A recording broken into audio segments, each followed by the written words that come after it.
असं वाक्य आलेलं आहे, भारताचं भवितव्य हे वर्गावर्गातून घडवलं जातं आणि हे भवितव्य वर्गातूनच घडवलं जावं यासाठी मी माझ्या शाळेमध्ये विविध उपक्रम राबवले. या उपक्रमामध्ये प्रामुख्याने सलग 3 वर्षापासून जिल्हा स्तरावर माझ्या 3 उपक्रमांना प्रथम क्रमांक प्राप्त झाला. यानंतर आता सध्याच्या परिस्थितीमध्ये माझ्या शाळेमध्ये मी 5 उपक्रम राबवत आहे. आदरणीय भटकर सरांनी गेल्या हप्त्यामध्येच माझ्या शाळेला भेट दिली. यामध्ये बघा सर्वात पहिला उपक्रम आहे माझा नेक्स्ट थिंक सर.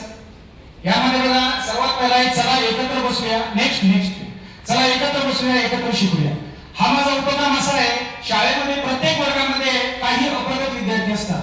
गणितामध्ये असो, इंग्रजीमध्ये असो किंवा वेगवेगळ्या कौशल्यामध्ये असो, हे अप्रगत विद्यार्थी आमच्या शाळेमध्ये आम्ही एक वर्ग असा तयार केलेला आहे की प्रत्येक वर्गातील अप्रगत विद्यार्थी आम्ही या एका वर्गामध्ये बसवतो आणि सर्व शिक्षक तासिकेनुसार या अप्रगत विद्यार्थ्यांना अध्यापन करतात. या उपक्रमाचा सर्वात मोठा फायदा असा झाला की या अप्रगत विद्यार्थ्यांची गणित, मराठी आणि इंग्रजी या विषयातील समज आणि प्रगती झपाट्याने वाढली.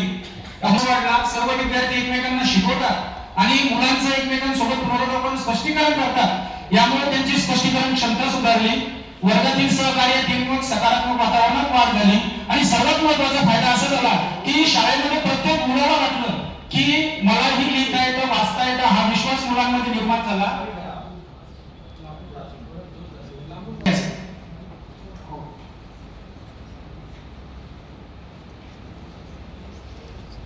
नेक्स्ट या मुक्त मंचातून बौद्धिक विकासासाठी राबवत आहे.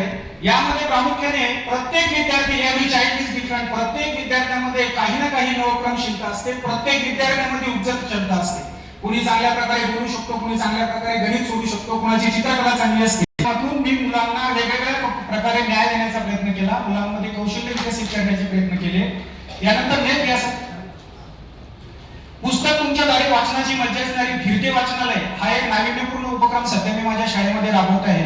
यामध्ये मुलांना विविध विषयावर, कादंबरी असो, वेगवेगळ्या प्रकारचे विषय असो, यासारखी पुस्तकं मुलांना वाचण्यात दिली जाते. यानंतर मुलांचा अभिप्राय सुद्धा यामध्ये घेतला जातो. या ठिकाणी मुलांनी शाळेमध्ये वाचलेल्या पुस्तकांची यादी दिलेली आहे आणि कोणताही विषय मुलांना दिला जातो आणि मुलं त्यामधून स्वतःचं मत व्यक्त करतात. यानंतर घ्या सर नाविन्य प्रश्न निर्मितीतून ज्ञानवृद्धीकडे.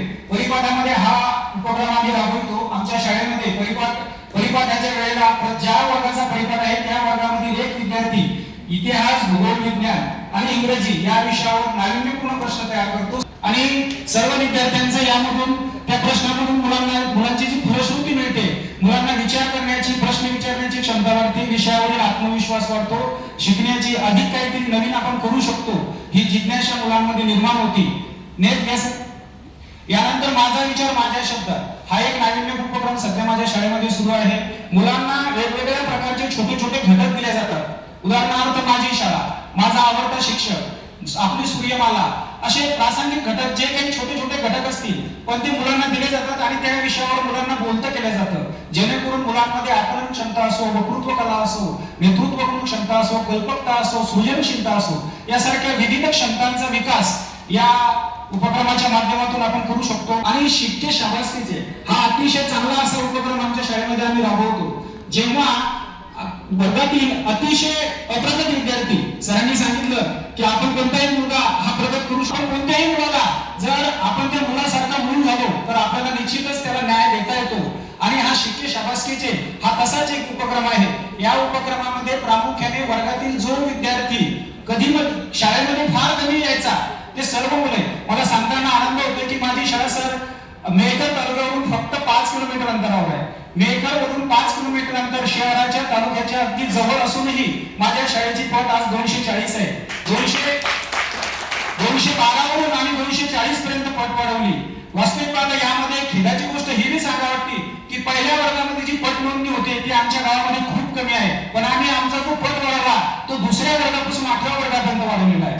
आमच्या गावातील जे मुलं बाहेर होते, कॉन्व्हेंटमध्ये होते, त्यांना आम्ही आमच्या शाळेमध्ये ऍडमिशन घ्यायला लावलं आणि त्यांच्या पालकांशी आम्ही वेगवेगळ्या प्रकारे संवाद साधला. पालक भेटे असो, माता पालक भेटे असो, मुलांची पट आमच्या शाळेमध्ये कशी वाढेल, मुलं शाळेमध्ये कशी येतील आणि आपल्या जिल्हा परिषद शाळेमध्ये मुलांना कशा प्रकारे वेगवेगळ्या उपक्रमाच्या माध्यमातून घेऊन ठेवता येतील, अशा विविध प्रकारचा प्रयत्न आमची शाळा नेहमी करत असते.